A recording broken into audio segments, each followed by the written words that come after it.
Hello and welcome, I'm Thomas Porteous and you're watching NewsX World. Let's take a look at the top stories this hour. After nearly 3 hours of talks in Alaska, US President Donald Trump says we didn't get there and repeats no deal until there's a deal.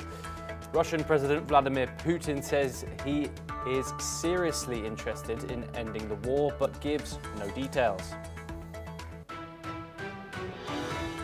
In a Fox News interview after the summit, Trump tells Ukrainian President Zelensky to take responsibility for striking an agreement. He says any future talks must include European involvement. Kremlin spokesman Dmitry Peskov describes the talks as very positive and a path to move forward. Putin says the summit marks the beginning of a possible resolution and closer US-Russia relations. Trump says a deal could include prisoner exchanges, claiming he was shown a list of thousands who may be released. He puts the odds of success at 50-50, saying Putin wants to solve the crisis. Trump said he rated the meeting 10 out of 10 and said he got along great with Putin, but he admits one big issue blocked a ceasefire, and critics say Putin walked away with the bigger win. The summit ended without questions from the press, but with Trump promising to see Putin against soon. Putin replied in English, next time in Moscow, drawing attention to future talks. Now in the United States, the district is taking the federal government to court after Attorney General Pam Bondi ordered the DEA chief to run DC's police force under President Donald Trump's emergency crackdown. City officials call the move unlawful and authoritarian, while a judge will hear the case later today. In the Middle East, sources say Israel and South Sudan are holding talks on resettling Palestinians from war-torn Gaza to the African nation, though no deal has been reached. Palestinian leaders have dismissed the plan as unacceptable.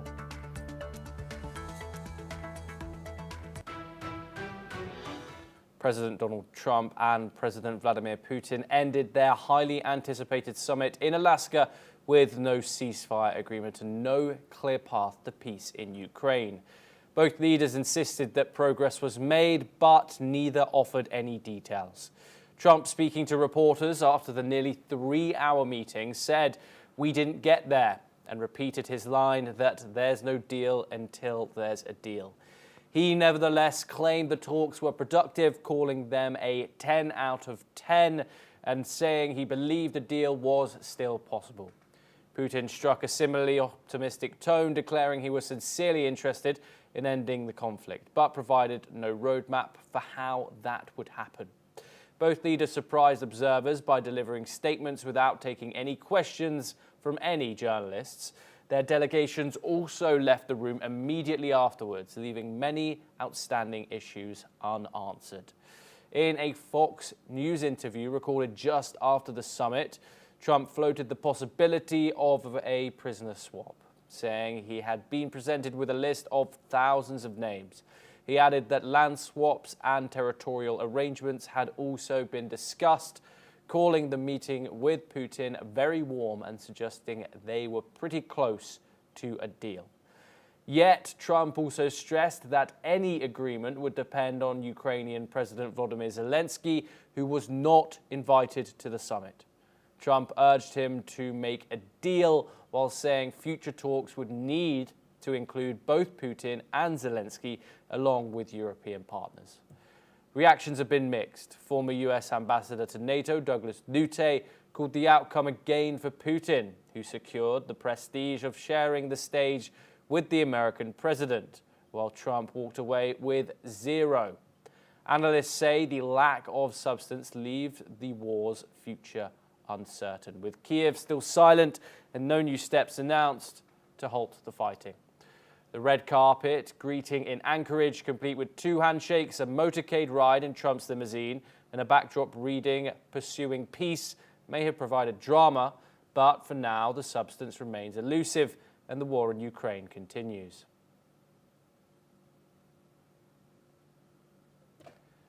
Before we move on, let's cut across to the press conference held by the Russian president and the United States President Donald Trump in Alaska.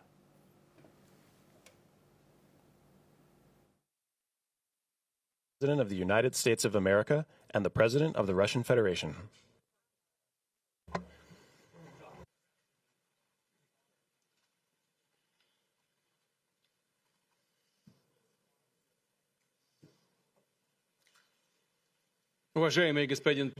Mr. President, ladies and gentlemen, our negotiations have been held in a constructive atmosphere of mutual respect. We have very thorough negotiations that were quite useful. I would like to thank once again my American counterpart for the proposal to travel out here to Alaska. It only makes sense that we've met here because our countries, though separated by the oceans, are close neighbors. So when we've met, when I came out of the plane and I've said, "Good afternoon, dear neighbor.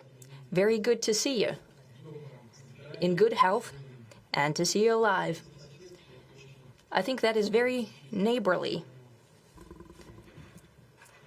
And I think that's some kind words that we can say to each other. We're separated by the Strait of Bering, though there are 2 islands only between the Russian island and the U.S. island. They're only 4 kilometers apart. We're close neighbors, and it's a fact. It's also important that Alaska has to do with our common heritage, common history between Russia and the U.S., and many positive events have to do with that territory. Still, there is tremendous cultural heritage back from the Russian America. For example, Orthodox churches and a lot of more than 700 geographical names of Russian origin. During the Second World War, it was here in Alaska that was the origin of the legendary air bridge for the supply of military aircraft and other equipment under the Lend-Lease program. It was a dangerous and treacherous route over the vast emptiness of ice. However, the pilots of both countries did everything to bring closer the victory. They risked their lives and they gave it all for the common victory. I was just in the city of Magadan in Russia, and there is a memorial there dedicated to the Russian and the U.S. pilots. And there are 2 flags, the U.S. flag and the Russian flag. And I know that here as well there is such a memorial. There is a military burial place several kilometers away from here. The Soviet pilots that buried there who died during that dangerous mission. We're thankful to the citizens and the government of the U.S. for carefully taking care of their memory. I think that's very worthy and noble. We'll always remember other historical examples when our countries defeated common enemies together in the spirit of battle camaraderie and allyship that supported each other and facilitated each other. I'm sure that this heritage will help us rebuild and foster mutually beneficial and equal ties at this new stage, even during the hardest conditions. It is known that there have been no summits between Russia and the U.S. for 4 years, and that's a long time. This time was very hard for bilateral relations, and let's be frank, they have fallen to the lowest point since the Cold War. I think that's not benefiting our countries and the world as a whole. It is apparent that sooner or later we had to amend the situation to move on from the confrontation to dialogue. And in this case, a personal meeting between the heads of state has been long overdue, naturally under the condition of serious and painstaking work, and this work has been done in general. Me and President Trump have very good direct contact. We've spoken multiple times. We spoke frankly on the phone. And Special Envoy of the President, Mr. Witkoff, traveled out to Russia several times. Our advisors and heads of foreign ministries kept in touch all the time. And you know fully well that one of the central issues was the situation around Ukraine. We see the strive of the administration and President Trump personally to help facilitate the resolution of the Ukrainian conflict. And his strive to get to the crux of the matter, to understand this history, is precious. As I've said, the situation in Ukraine has to do with fundamental threats to our security. Moreover, we've always considered The Ukrainian nation, and I've said it multiple times, a brotherly nation, however strange it may sound in these conditions. We have the same roots, and everything that's happening is a tragedy for us and terrible wound. Therefore, the country is sincerely interested in putting an end to it. At the same time, we're convinced that in order to make the settlement lasting and long-term, we need to eliminate all the primary roots, the primary causes of that conflict. And we've said it multiple times, to consider all legitimate concerns of Russia and to reinstate a just balance of security in Europe and in the world on the whole. And I agree with President Trump, as he has said today, that naturally the security of Ukraine should be ensured as well. Naturally, we are prepared to work on that. I would like to hope that the agreement that we've reached together will help us bring closer that goal and will pave the path towards peace in Ukraine. We expect that Kyiv and European capitals will perceive that constructively and that they won't throw a wrench in the works. They will not make any attempts to use some backroom dealings to conduct provocations to torpedo the nascent progress. Incidentally, when the new administration came to power, bilateral trade started to grow. It's still very symbolic. Still, we have a growth of 20%. As I've said, we have a lot of dimensions for joint work. It is clear that the U.S. and Russian investment and business cooperation has tremendous potential. Russia and the U.S. can offer each other so much in trade, digital, high-tech, and in space exploration. We see that Arctic cooperation is also very possible, and our international context, for example, between the Far East of Russia and the West Coast of the U.S. Overall, it's very important for our countries to turn the page, to go back to cooperation. It is symbolic that not far away from here, at the border between Russia and the U.S., there was a so-called international date line. I think you can step over, literally, from yesterday into tomorrow. And I hope we'll succeed in that, in political sphere. I would like to thank President Trump for our joint work, for the well-wishing and trustworthy tone of our conversation. It's important that both sides are result-oriented, and we see that the President of the U.S. has a very clear idea of what he would like to achieve.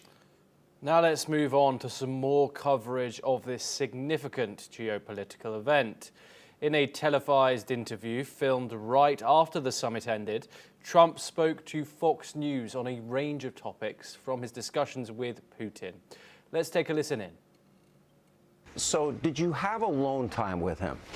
Yeah, I did. I did actually after our speeches. He made a very good speech, and I also finished it up. And afterwards, we spoke. Right after that, we spoke very sincerely. I think he wants to see it done. I want to see if we can get it done. You know, it's not a done deal at all. They're going to set up a meeting now between President Zelensky and President Putin. And myself, I guess, you know, I didn't ask you about it. Not that I want to be there, but I want to make sure it gets done. And we agreed on a lot of points. I mean, a lot of points we agreed on. But there's not that much. There's, you know, one or two pretty significant items, but I think they can be reached. Now it's really up to President Zelensky to get it done. And I would also say the European nations, they have to get involved a little bit. There's going to be some land swaps. There will be more Russian territory than there had been. And what Ukraine wants and needs desperately is our security measures that won't be NATO related. If you had to look into your crystal ball, is that how it ends? Well, I think those are points that we negotiated, and those are points that we largely have agreed on, actually. I think we're pretty close to a deal. Now, look, Ukraine has to agree to it. Maybe they'll say no. India doesn't buy your oil. The European Union won't buy it. And why in the back of my head was I thinking, wait a minute, Donald Trump just delayed a possible increase in tariffs on China. Why do I think that probably President Trump was thinking ahead that maybe if you had to, that would have been part of the consequences? Well, because of what happened today, I think I don't have to think about that. Now, I may have to think about it in 2 weeks or 3 weeks or something, but we don't have to think about that right now. I think the meeting went very well. We're now joined by Gautam Mukherjee, who's a senior reporter from New Delhi, to discuss this further. Gautam, thank you very much for joining us, as always. People around the world, Gautam, stayed up, had all their eyes on this meeting, a meeting that has been built up for the past 6 months, where Donald Trump had previously said he was going to end this war within 24 hours. He has not done so. However, things were looking up for this meeting. Donald Trump's language was firm against the Russian president, saying that he wanted a ceasefire from this meeting with Putin in Alaska. We, however, have not got that. Donald Trump and Vladimir Putin seemed all smiles, and the interview that he just gave to Fox News seems to be shifting the blame over to Zelensky, throwing the ball over into his court, if you will, saying that Zelensky must take now responsibility for a peace deal with Russia. Of course, a positive here is the fact that a trilateral meeting seems to be on the horizon with the accompaniment of European powers. Can I get your stance, your analysis on your opinion on the meeting that occurred last night and the possible outcomes of it? Well, Thomas, I think we're on our way to a settlement and a stoppage of the Russian-Ukrainian war.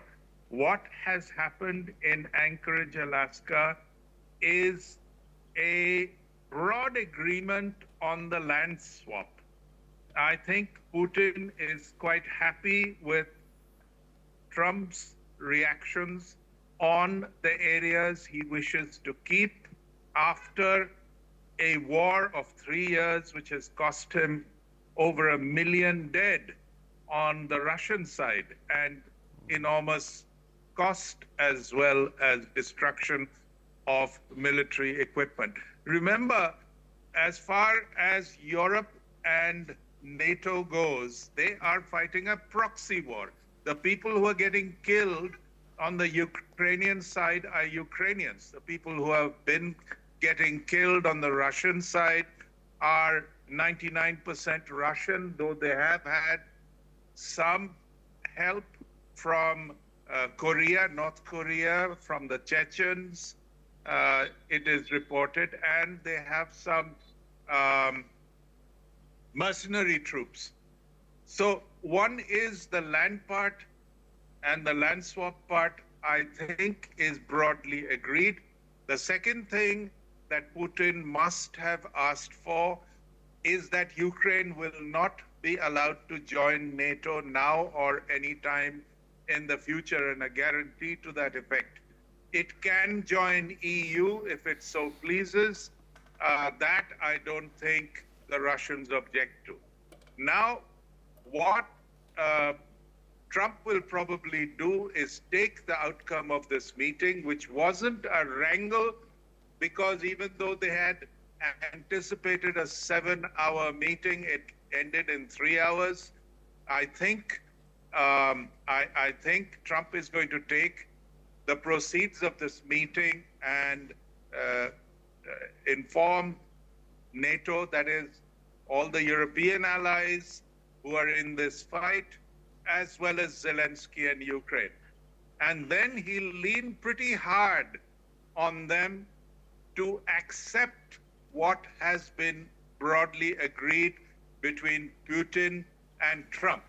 That is why I think we're on our way to a final settlement and the end of this long and bloody war. Gautam, thank you very much. Do stay with us. We're also joined by Daniel Boardman, who's a senior correspondent for the National Telegraph. He joins us live from Toronto, Canada. Daniel, as always, pleasure to have you on the program. Daniel, all eyes were on Canada, were on Alaska last night, apologies. We were pitched a ceasefire deal, an end to this bloody long three-year war, which how Gautam has put it. However, that is not what we got. We got positive words of affirmation from each other, from both sides, along with a decline to answer any questions from the media. Who was the winner in this press conference? In this summit? Who came out on top? And how do you analyze the interactions of both leaders and the outcomes? Yeah, I see it slightly different than our previous guests. I see it more of as a sort of push for anyone.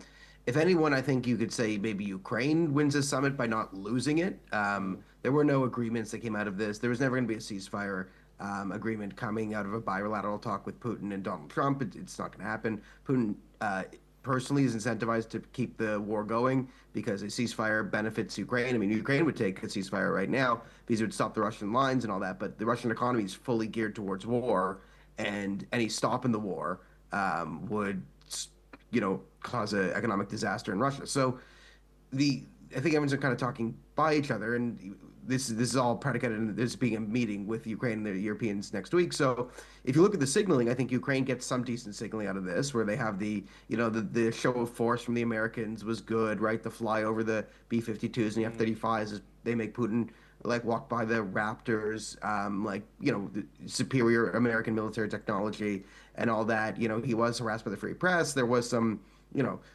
lack of hospitality extended towards the Russian free press, the Russian diplomats. So you can get the Ukrainians can pull some clips out of there and Putin looking bad and then not having any sort of disaster still for them. They can see that as a win. The Russians got some standard propaganda victories that they've gotten before, right? They did some, laid down the wreaths. They blamed everything on Ukraine. Putin did his whole shtick about how Ukraine's not a country and bringing up historical grievances from 1,000 years ago, showing that that's the actual motivation he has for the war, not anything that he claims or other people claim on his behalf. So nothing was really accomplished because nothing was going to be accomplished. We're not going to get a ceasefire of this, but it wasn't a disaster for Ukraine. And ultimately, the more important thing at the war to Ukraine is, it was the breakthrough and now the encirclement of the Russian troops near Perovsk. I think that had far more to do on the outcomes of the war than what was discussed between Vladimir Putin and Donald Trump without Ukraine even at the table or the European powers. You can claim it's a proxy war all you want between NATO and Russia and this and that, but it's actually a kinetic land war between two neighboring countries, and it's not going to come to a stop until there's incentives put upon Russia to force it to stop. And every day we're getting closer to those incentives as they bleed out, and there's economic tolls being taken on them. But how much can Ukraine stand and hold out to bleed out the Russians? This is the war of attrition we have going on here. So without any real addressing of the situational battlefield and political conditions in Russia and Ukraine, I mean, we can have our little show for the MAGA base or for us around the world, but ultimately, the fate of Russia and Ukraine is going to be decided in Russia and Ukraine. Yes, Daniel, thank you for that insight. We have some breaking news for our viewers. US President Donald Trump's wife, Melania Trump, raised the plight of children in Ukraine and Russia in a personal letter to Putin. This is according to two White House officials. Reportedly, Trump hand-delivered the letter to Vladimir Putin during their summit talks in Alaska. Daniel, I want to come back to you just briefly. The government estimates that around 19,500 children have been deported and forcibly displaced from their homes to Russia and the Russian-occupied territories since the full-scale invasion began in February of 2022. What more can you tell us about this situation? Yeah, it's pretty horrible. The Russians have been stealing Ukrainian children for the purpose of brainwashing them in Russia, and then at worst case scenario using them as cannon fodder soldiers against their homeland or as demented propaganda victories to demoralize the Ukrainian people. It really shows the true nature of the Russian invasion. I think this is the face of it. You have the just drone striking and Shahed drones just targeted at civilian areas. We've seen, shopping malls be hit, hospitals targeted. This is how the Russians and Vladimir Putin have chosen to conduct the war, with maximal cruelty and inhumanity broadcast to the world. So again, this is why you're not gonna ever have a settlement to this war that doesn't include the Ukrainians, because the war is being fought in Ukraine, and the Ukrainians are actually the ones holding guns and weapons right now and using them. So unless any country wants to join Russia and actually get into Ukraine and force the Ukrainians to disarm, to save their cities, get their children back. A lot of even the Russian-speaking Ukrainians, when they were faced with the Russian wall of death and invasion, are still the most Ukrainians, even Russian-speaking ones, are pro-Ukrainian in the Russia-Ukrainian war. So again, until these base issues are solved, or there's this is why the Ukrainians will just take a stop to the Russian advance, and the rhetoric is sort of inverted from where I think the MAGA base stands on this. It was, Ukraine will take a ceasefire anytime and then try and negotiate back POWs, but the Russians want to continue to push towards Poland. Thank you very much. Gautam, Daniel, please stay with us. We have some global reactions pouring in. The Trump-Putin summit in Alaska has drawn sharp and diverse reactions from across the world, from London to New Delhi and Kyiv. Foreign media outlets have framed the meeting in starkly different ways, some saying Putin stole the spotlight, others warning of damaging consequences for Ukraine and even India. British outlets struck a critical tone, focusing on how the summit dented Donald Trump's image as a self-proclaimed deal-maker. Commentators noted that Trump, who they said often touts himself as both a peacemaker and a deal-maker, appeared to leave Alaska with neither achievement in hand. The lack of concrete outcomes raised questions about whether he would follow through on his repeated threats to impose new sanctions on Russia. At the same time, British reporting highlighted that Vladimir Putin gained a valuable moment in the global spotlight, while the war in Ukraine exposed a persistent gulf between the two leaders. They also reported that from Kyiv's perspective, UK media suggested that there was a sigh of relief that no territorial concessions were made, though concern lingered after Putin's emphasis on addressing root causes of the war as a precondition for peace. On the other hand, US news coverage painted the summit as politically damaging for Trump. According to Fox's White House correspondent, Jackie Heinrich, Putin steamrolled Trump, dominating the narrative and achieving the symbolic victory of a photo opportunity alongside the US president. Despite some commentary that Trump might have had a home vantage in Alaska, Fox analysts concluded the optics suggested otherwise. The perception, they said, was that Trump left the meeting weakened rather than strengthened. In Ukraine, coverage was sharply critical. The Kyiv Independent described the summit as sickening, shameful, useless. Commentators argued that while Putin was welcomed in Alaska, his forces continued to strike Ukrainian cities. The contrast with earlier meetings also drew attention. 6 months ago, Trump had taken a tough line with Ukrainian President Volodymyr Zelensky in Washington, while in Alaska, Putin received a far warmer reception. Meanwhile, Indian reporting largely focused on the economic dimensions of Trump's statements. Indian outlets emphasized that Trump had recently threatened a 50% tariff on Indian imports, citing New Delhi's trade in Russian oil. While Trump ruled out immediate penalties on China for similar purchases, India was left staring at the prospect of steep tariffs, making the summit highly relevant to its economic interests. We are once again joined by Gautam Mukherjee and Daniel Boardman. Gautam, I wanted to come to you first. From an Indian perspective, what are your thoughts on the fact that Donald Trump said that he was not going to consider now placing those tariffs on China like he said he was going to for consequence of buying Russian oil? However, India remained unmentioned in removing these tariffs. What is your analysis, Gautam? I think India has decided to take steps without worrying too much about the US tariffs, which have every possibility of rising even higher than the 50% already imposed, 25 plus 25. The war, as I said, is on its way to a close. It may take some time because the Europeans, the NATO powers, are amplifying the Ukrainian position, which is that they want no loss of territory. However, the Americans, who fund NATO in the main, provide most of the armaments, even if they do pay for them, is convinced with the Russian position that there has to be a certain amount of territory. I apologize there. I believe we have lost Gautam's internet. Apologies. Hopefully there's some network issues there. Well, unfortunately, that is all that we have time for anyway. I want to say thank you to our guests, Daniel Boardman and Daniel Mukherjee, for joining us here on the program.